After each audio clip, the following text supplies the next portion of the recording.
രാജി എന്ന് പറഞ്ഞ ഒരു മ്യൂച്വൽ അണ്ടർസ്റ്റാൻഡിംഗ് ആണെന്നാണ് മനസ്സിലാകുന്നത്. ഇത് ശരിക്കും അണ്ണാമലയുടെ പദ്ധതിയാണോ ബി.ജെ.പിയുടെ പദ്ധതിയാണോ?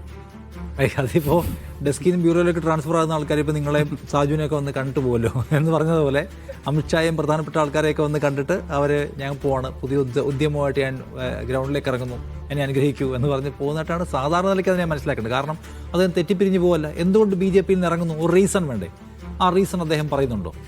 ബി.ജെ.പി എന്ന് പറയുന്ന പ്രത്യയശാസ്ത്രം എന്ന് പറയുന്നത് മതനിരപേക്ഷതയ്ക്ക് എതിരാണ്, നമ്മുടെ സാമൂഹിക സൗഹാർദ്ദത്തിന് എതിരാണ്. അതൊരു കുഴപ്പം പിടിച്ച പ്രത്യയശാസ്ത്രമാണ്. അതിൻ്റെ ഭരണം മോശമാണ്. മോദി ഒരു ഇൻകേപ്പബിൾ ആയിട്ടുള്ള ആളാണ്, അയാളുടെ എഫിഷ്യൻ്റ് ആയിട്ടുള്ള ആളല്ല, അതുകൊണ്ട് ഞാൻ വേറെ പാർട്ടി ഉണ്ടാക്കുന്നു എന്ന് പറയുന്നുണ്ടോ? ഇല്ല. അദ്ദേഹം വളരെ നൈസായിട്ട് ഇറങ്ങിയിട്ട് ആദ്യം ദീർഘകാലത്തെ പ്ലാൻ, നമ്മളെപ്പോഴും കാണേണ്ട കാര്യം RSSന് ഓരോ സംസ്ഥാനത്തെക്കുറിച്ചും അവർക്കുള്ള പ്ലാൻ, ഈ രാജ്യത്തെക്കുറിച്ച് അവർക്കുണ്ടായിരുന്ന പ്ലാൻ, അതെല്ലാം ദീർഘകാല പദ്ധതികളായിരുന്നു. അല്ലാതെ പെട്ടെന്നൊരു തെരഞ്ഞെടുപ്പ് സഖ്യം ഉണ്ടാക്കി ആരെങ്കിലും കൂട്ടി അവിടെ അധികാരം പിടിച്ചേക്കാമെന്ന് പറയുന്ന പരിപാടി അവർക്കില്ല. അധികാരത്തിൽ വന്നതിന് ശേഷം അവർ പല അട്ടിമറികളും പവർ ഉപയോഗിച്ച് നടത്തും. പക്ഷേ ആ പവറിലേക്ക് ആത്യന്തികമായി ആ പവറിലേക്ക് വരാൻ അവർ സമയമെടുക്കും. അതിനുവേണ്ടി അവർ അധ്വാനിക്കും. ബംഗാളിലെ അവരുടെ അധ്വാനം നമ്മൾ കണ്ടതാണ്. അധ്വാനത്തിൻ്റെ ഫൈനൽ മൊമെൻറ്റിലാണ് അവർ ഈ പറയുന്ന പോലുള്ള ഈ SIR പോലുള്ള പരിപാടികൾ ഉപയോഗിക്കുക. അതിനുള്ള ഗ്രൗണ്ട് അവർ സെറ്റ് ചെയ്യാൻ അവർ അധ്വാനിക്കും. ഇതിലും അദ്ദേഹത്തിന് ലോങ് ടൈം ഉത്തരവാദിത്വം കൊടുത്തിരിക്കുന്നു. അദ്ദേഹം ചെറുപ്പക്കാരനാണ്, ബി.ജെ.പിയുടെ അധ്യക്ഷനായിരുന്നു. അദ്ദേഹം പരമാവധി പണിയെടുത്ത് നോക്കി, വർക്കായില്ല, അദ്ദേഹത്തെ പതിയെ മാറ്റി. ഇപ്പോൾ അദ്ദേഹം ഒരു പരിഭവവും പറയാതെ ഇറങ്ങിപ്പോകുന്നു. അദ്ദേഹത്തിന് ബി.ജെ.പിയോട് വിമർശനമുണ്ടോ ഇറങ്ങിപ്പോകുമ്പോൾ? എന്തുകൊണ്ടാണ് ബി.ജെ.പി വിടുന്നത്? അദ്ദേഹം വിശദീകരിക്കത്തില്ലല്ലോ.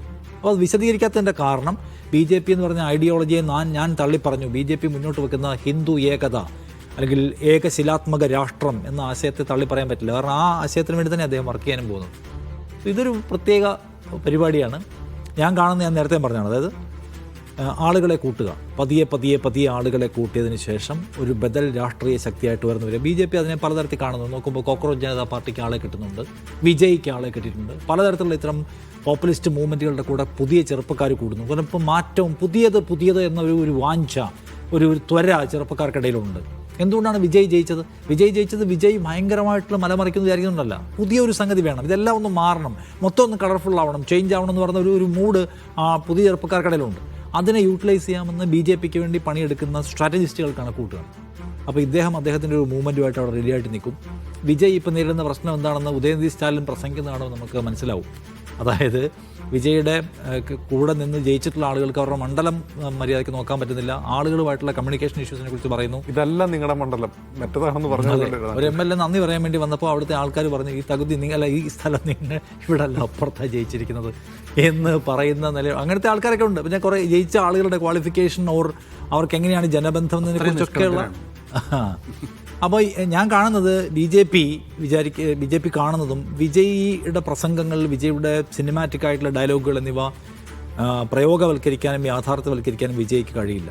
ഒരു ഘട്ടം കഴിയുമ്പോൾ വിജയും ആളുകൾക്കിടയിൽ അൺപോപ്പുലർ ആവുകയും വിജയ് ദുർബലമാവുകയും ചെയ്യും. വിജയ് എങ്ങനെ ദുർബലമാകും? വിജയ്ക്ക് കേന്ദ്ര സർക്കാരിൻ്റെ വളരെ രാഷ്ട്രീയ ശക്തിയോടെയുള്ള ഇടികളെ പിടിച്ചു നിൽക്കാൻ കഴിയില്ല. അദ്ദേഹം പൊളിറ്റീഷ്യനല്ല. രാഷ്ട്രീയത്തിൻ്റെ പല വഴികളിലൂടെയുള്ള സമ്മർദ്ദം തമിഴ്നാടിനെ ഞെരുക്കും. ആ ഞെരുക്കത്തിൽ പിടിച്ചു നിൽക്കണമെങ്കിൽ ഞാൻ എപ്പോഴും പറഞ്ഞ പോലെ പൊളിറ്റിക്കൽ വില്ലുണ്ടാവണം. അത് ആർക്കില്ല? വിജയ്ക്കില്ല. വിജയ് ദുർബലനായി വിജയ് വീഴുമ്പോൾ പഴയ DMK-യിലേക്ക് നമ്മൾ തിരിച്ചു പോകണോ, അതോ ഒരു പുതിയ മൂവ്മെൻറ്റ് വരുന്നു? ഒരേ സമയം രാഷ്ട്രീയം പറയുന്ന യുവാവിൻ്റെ കരിസ്മയുള്ള രാഷ്ട്രത്തിൻ്റെ ശക്തിയെക്കുറിച്ചൊക്കെ സംസാരിക്കുന്ന അണ്ണാമല എന്ന് പറഞ്ഞ പഴയ സിവിൽ സർവീസ് ഓഫീസർ വരുന്നു. ആ സാധ്യതയെ പ്രയോജനപ്പെടുത്താമെന്ന് വളരെ വിശാലമായി കണക്കൂട്ടുകയാണ്. അതുകൊണ്ട് ഞാൻ പറഞ്ഞത് വിജയേയും വീഴ്ത്തും. വിജയ് ജയിക്കുമ്പോൾ വളരെ സൈലൻ്റായിട്ട് ഇപ്പുറത്ത് ബി.ജെ.പി നിൽക്കുന്നത് അടിക്കാൻ വേണ്ടി തന്നെയാണ്. വിജയ് അതിൽ പിടിച്ചു നിൽക്കാൻ അദ്ദേഹത്തിന് കഴിയുമെന്ന് എനിക്ക് യാതൊരു ഉറപ്പുമില്ല. കാരണം ഞാൻ നേരത്തെ പറഞ്ഞില്ലേ, കാലികളെ ഉള്ള കന്നുകാലി വധം നിരോധിക്കുന്ന ഉത്തരവ് മദ്രാസ് ഹൈക്കോടതിയിൽ നിന്ന് വന്നിട്ട് അതിനെതിരെ ഒരു നിലപാട് ഇപ്പോഴും പറയാൻ കഴിയാത്തതും പൊളിറ്റിക്കലി വീക്കാണ് ആ പാർട്ടി അമിത്ഷായോട് മുട്ടു നിൽക്കാനുള്ള ശേഷി അതിനില്ല. അത് പോരാടി വീഴും. അതിനൊക്കെ വലിയ പുള്ളിയായ മമത വീണു. അവിടെ അവർ പ്ലേസ് ചെയ്യാൻ കാണുന്ന ഒരു പ്ലാൻ അവരുണ്ടാക്കിക്കൊണ്ടിരിക്കുകയാണ്. അതാണിത്. ഒരു സംശയമില്ല. അല്ലെങ്കിൽ അണ്ണാമലയെ പുറത്തിറങ്ങി വന്നിട്ട് പറയണം, മോദിക്ക് ഒരു കഴിവില്ലാത്ത ഭരണാധികാരിയാണെന്ന് പറയാൻ ഇദ്ദേഹം തയ്യാറാവണം. അദ്ദേഹം പറയത്തില്ലല്ലോ. അദ്ദേഹം ഹിന്ദുത്വ പ്രത്യയശാസ്ത്രത്തിന് തള്ളി പറയത്തില്ല.